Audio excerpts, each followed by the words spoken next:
Hello friends, welcome to Sridarshini food court. ఈరోజు ఒక best snack చూపించాలి అనుకుంటున్నామండి. అది పల్లీ పకోడీ.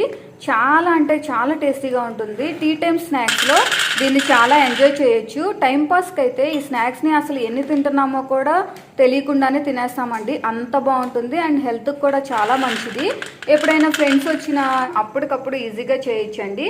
ఈవినింగ్ టైంలో బెస్ట్ స్నాక్ అండి. చాలా బాగుంటుంది, సింపుల్గా చేసుకోవచ్చు. ఇక్కడ మేము 2 గ్లాసులు పల్లీలు తీసుకున్నాము, కొంచెం కారం, రుచికి తగినంత salt, 1 tablespoon chaat masala,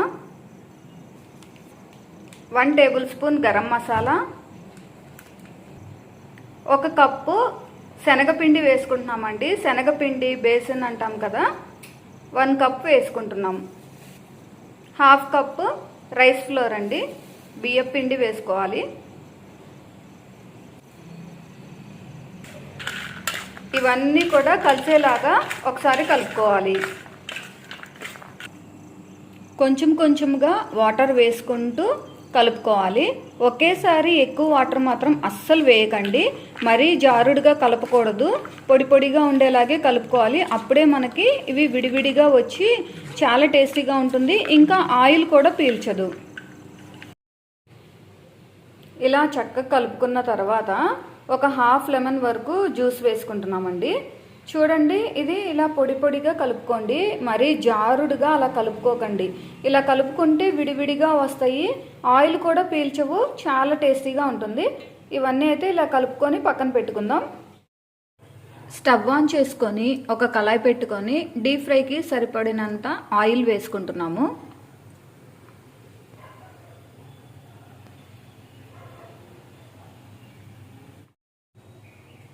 oil బాగా హీట్ అయిన తర్వాత ఈ పల్లీల్ని ఇలా విడివిడిగా వేసుకోవాలండి. ఆయిల్ హీట్ అవ్వకముందు మాత్రం అస్సలు వేయకండి. ఆయిల్ బాగా హీట్ అయిన తర్వాత వేస్తే ఆయిల్ పీల్చకుండా ఉంటుంది. ఆయిల్ హీట్ అయిన తర్వాత లో టు మీడియం ఫ్లేమ్లోకి సెట్ చేసుకొని వీటిని వేసుకోండి. హై ఫ్లేమ్ మీద చేశారనుకోండి ఈ పల్లీలు సరిగ్గా ఉడకవు, క్రిస్పీగా అవ్వదు. అందుకని మీడియం టు లో ఫ్లేమ్ మీద ఉడికించుకోవాలి. ఇలా విడివిడిగా వేసుకున్న తర్వాత వెంటనే గరిటె పెట్టి కదిపించకండి. కొంచెం హీట్ వచ్చిన తర్వాత అప్పుడు మనం వాటిని టర్న్ చేసుకోవాలి. లేదంటే వీటికి పిండి పట్టదు, ఆ పిండి అంతా కూడా విడిపోతుంది, మనం కోట్ చేసుకున్న పిండి అంతా కూడా. గోల్డెన్ బ్రౌన్ కలర్ వచ్చే వరకు ఇట్లా ఫ్రై చేసుకోండి. మంచి కలర్లోకి పర్ఫెక్ట్గా ఫ్రై అయ్యాయండి. వీటిని ప్లేట్లోకి ట్రాన్స్ఫర్ చేసుకుందాం.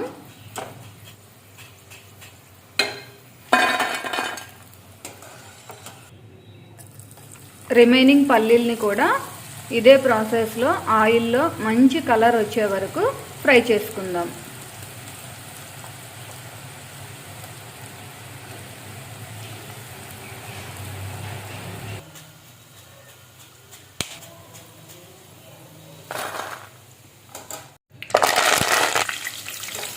ఇదే ఆయిల్లో కరివేపాకు కూడా ఫ్రై చేసుకుందాం. స్టవ్ ఆఫ్ చేసుకుందాం. వేడి వేడిగా పల్లీ పకోడీ రెడీ అయిందండి. టైంపాస్ స్నాక్స్గా అసలు సూపర్ ఉంటుందండి. ఇప్పుడు పిల్లలకి హాలిడేస్ కదా, స్నాక్స్ కానీ ఏదో ఒకటి చేయమని అంటూ ఉంటారు కదా, అలాంటి టైంలో ఈవినింగ్ టీ టైంలో చక్కగా ఇలా స్నాక్స్ చేసి పెట్టారు అంటే అందరు ఎంతో ఇష్టంగా తింటారు. ఇవి చాలా రోజులు నిల్వ ఉంటాయండి. ఎయిర్ టైట్ కంటైనర్లో స్టోర్ చేసుకుంటే చాలా రోజులు నిల్వ ఉంటాయి.